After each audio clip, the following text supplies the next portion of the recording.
Hey you guys, it's Toya and thank you for watching ToyaJTV. Can you believe I'm actually doing a long video? It has been so long since I did an actual long video, but I actually got a request. I've gotten more than one, but I got this one request in person by someone's mother that watches me, and they were like, look, where the videos at? Because I don't want to look at these shorts. I don't want to look at the TikTok. I want my regular YouTube content like you used to do. So here I am. I figured this was the perfect time because tomorrow I am getting my relaxer after 6 months. So this is really the perfect time to like do a full 6 month stretch with me, and I can do a week by week of how we get to 6 months. So this is basically, I'm going to show you how I'm taking down my boho braids. I got braids around Christmas because we went on a Christmas cruise. And so, of course, I was not going to wear my real hair out, and it just helped me to get over the stretch. So, look, doing braids at the end, towards the end of the stretch, that might be the move. Normally, I do wigs, but these braids really help me out. As you can see, I have gotten my money's worth out of these. They were so pretty. This is what they look like. They were so pretty. But again, I mean, I probably could wash them and recurl them, but no. Tomorrow is relaxer day, so I'm ready. So I'm going to give you a few tips on, because a lot of people feel like they cannot take their braids down and get a relaxer the next day. You can. And I'm going to give you a few tips on how as I take my braids down. But first, I want to show you the proper way to take down your braids, because a lot of y'all feel like braids take your hair out, which they can if you are not. We'll go into that later. But for the most part, they do not take your hair out, okay? But again, I'll do a whole separate video on that later. So I've already done one, which was the very edge right here. And I think I'm just going to start on one side and go around to the other side. Normally, that's pretty much the easiest way for me. And I know a lot of y'all, look, I don't have that kind of time to be starting way down here. I know my hair is about right here, okay? Braided up, that's about up here. There's no need for me to cut all the way down here, baby, because if you see my new growth, this right here is all that my hair grew, okay? So if my hair is brought up to here, it's probably about right here right now. So I'm going to cut kind of high.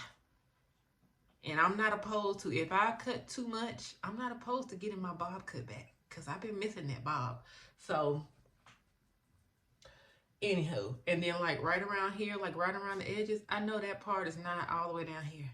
That part is shorter than my regular hair. So, this part is probably, I'll say about right here. This is a safe place to cut. And you know what? I've never taken out boho braids, but I think what I'm going to do is go ahead and cut this hair out. Y'all see I got my Aldi bag. This is what I'm putting my hair in.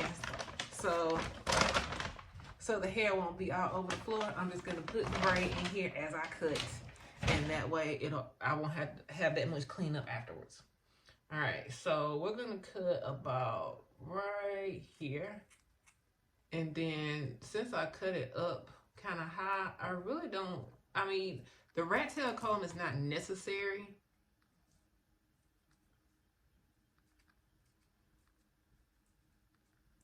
But if you want to go a little bit faster, you can use just the regular teeth of the comb.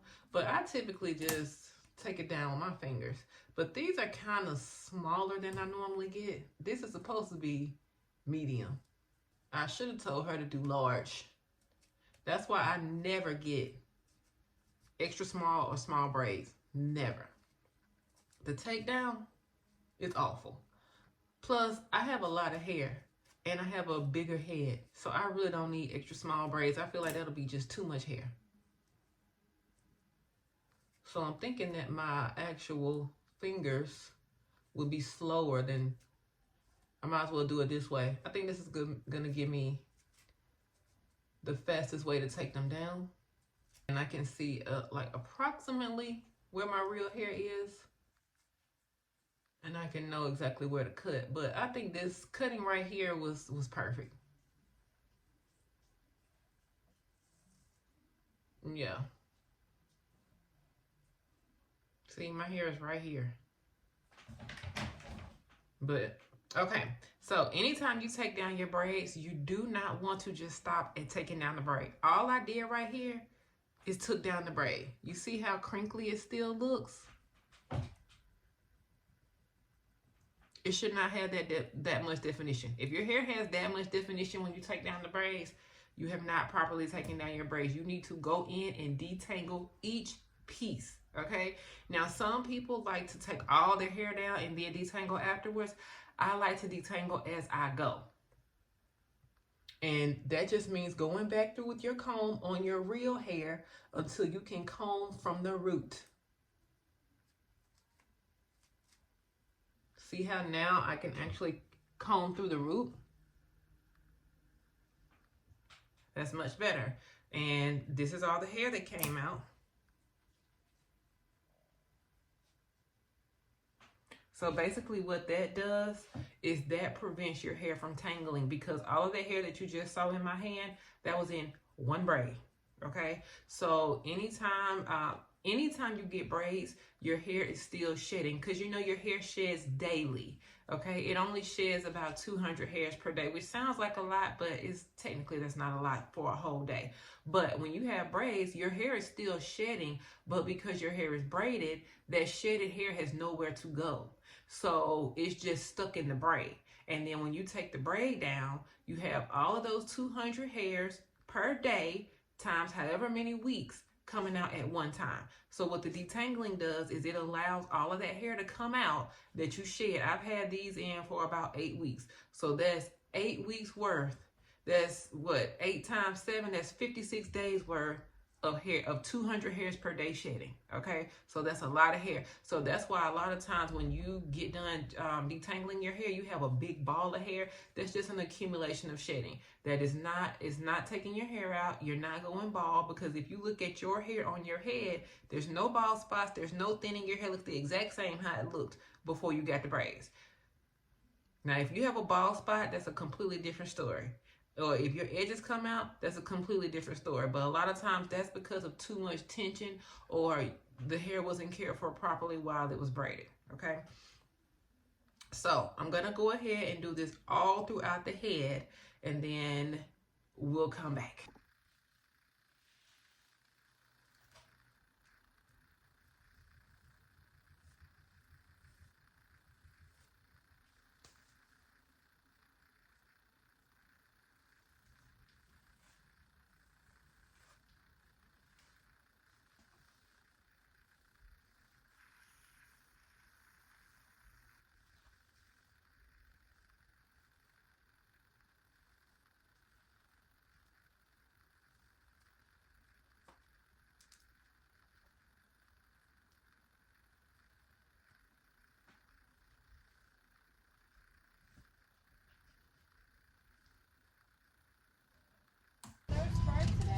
No, I'm getting some for somebody else today.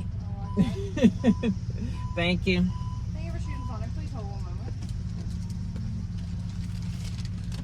All right. Strawberry and your straws. Okay, thank you.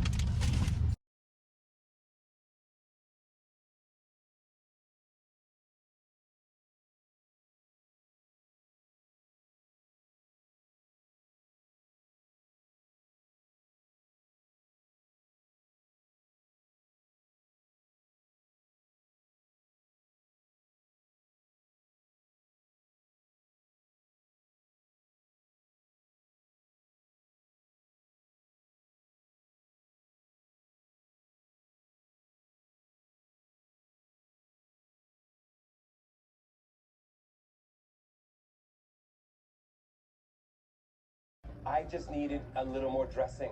Absolutely.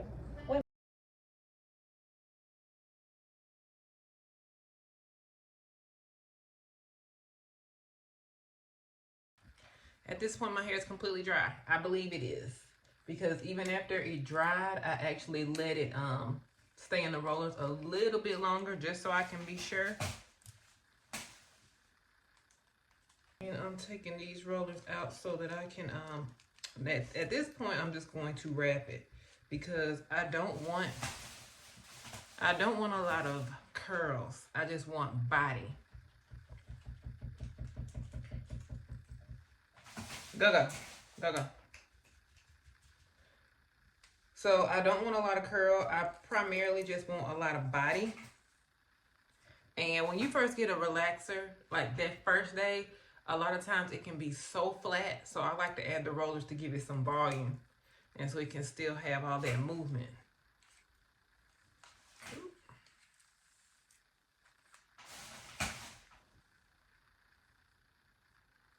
And to roller set it, she used the whipped honey foam wrap.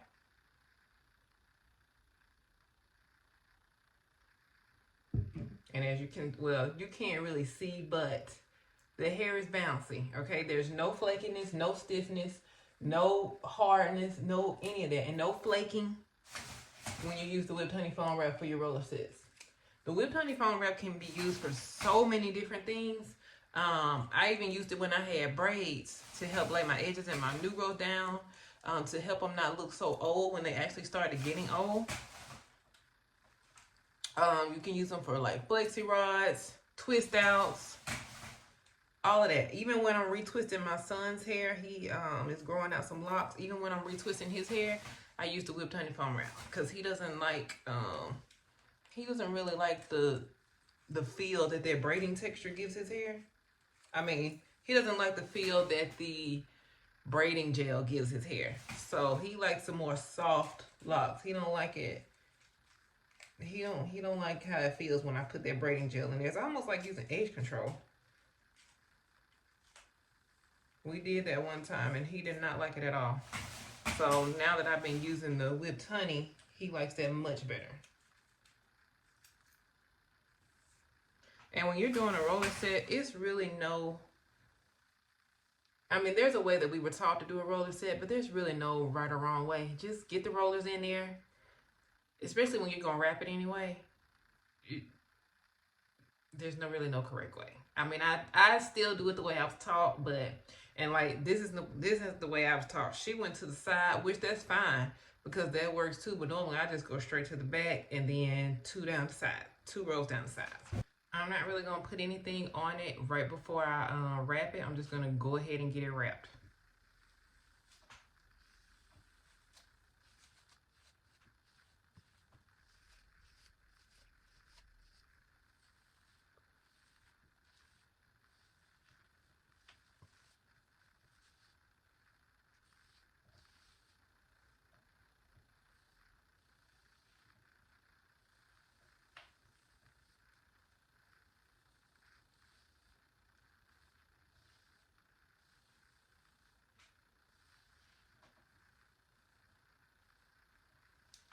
Then I put on my wrap cap.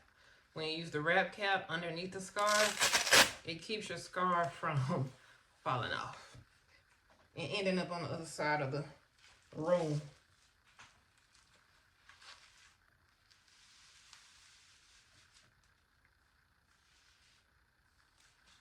And when I put my scarf on, I like to connect it like over here and then twist it. That way, if there's any hair that gets bunched up right there, when you twist it, it's going to lay it right back flat. So if you've ever had any like crinkles or anything in your hair, that's probably why. So when you just twist your scarf around, it like it irons all that out.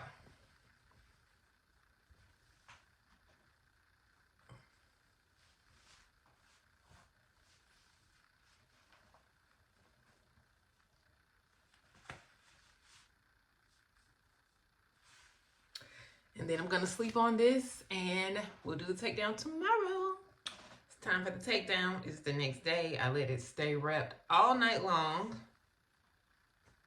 And as you can see, my scarf did not come off. Okay. That's thanks to the wrap cap. Before I take it down, I am going to add just a little bit of satin moisture cream to it. This is just a moisture cream that I love to put on my ends because it helps your ends to not break due to drying out. So you don't have to get your trims as often. All it takes is just a little amount, and you can even use this on relaxed hair, of course, natural hair. If you're using it on natural hair that you've had a silk press, you're gonna follow the same instructions that I'm about to do for my relaxed hair. If you are natural and you want like a moisture cream to define your curls, you can be a lot more generous with this, and you can use it when it's wet. Okay, so for the silk press / relax girlies, this is how much you need to use. Literally a drop. Literally a drop.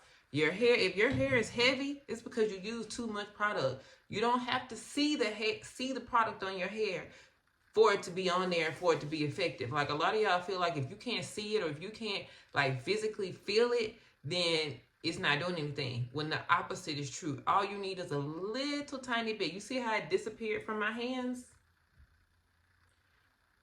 That's what it should do. If you want your hair to have all that body and bounce, you need to use your products sparingly. That's why a lot of times when you go and get your hair braided, they want you to come already washed and they say no product.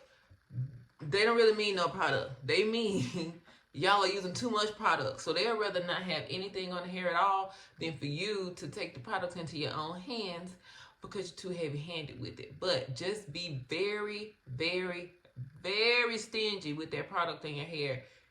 It's working, trust me. Okay, so now let's go ahead and unwrap.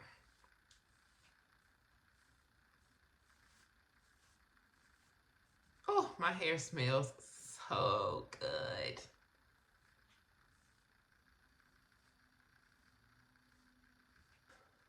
All right, I feel like I can go ahead and take my robe off.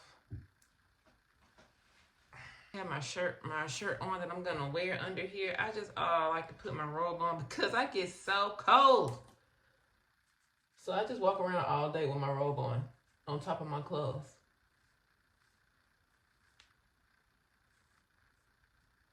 All right. Put my part in here.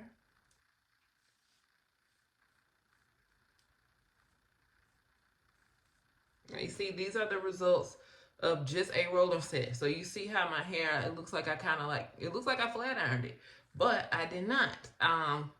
I typically don't like to put a whole lot of heat on my hair on relaxer day just because it's already been through that chemical process, and then I just don't like to add like a bunch of heat on top of that chemical. So I typically try to always, I don't always, but I try to always do a heatless style on relaxer day. And I learned that before I even went to cosmetology school. I had a hairstylist that used to do my hair, and she was all about healthy hair. And I think one day I got a relaxer and I like wanted it crimped. You know, back in the day they had the little crimper that you put in the stove. And she was like, nah, we're not doing that. She was like, She was like, that's too much heat. And you only got to tell me once. Like, I'm not the type of person where I don't have to, you could tell me the stove is hot and I'll believe you. I don't have to touch it for myself and get burned. I'm not that type of learner. You can tell me and I will do it. So as you can see from the braids, I still have all of my edges. Edges are still intact. Don't have any bald spots anywhere. None of that. Because I made sure to actually take care of my hair while it was braided. When you get your hair braided, you gotta keep it moisturized. If you're braiding, keeping your braids for months, you should be shampooing your braids. Braids are low maintenance, not no maintenance.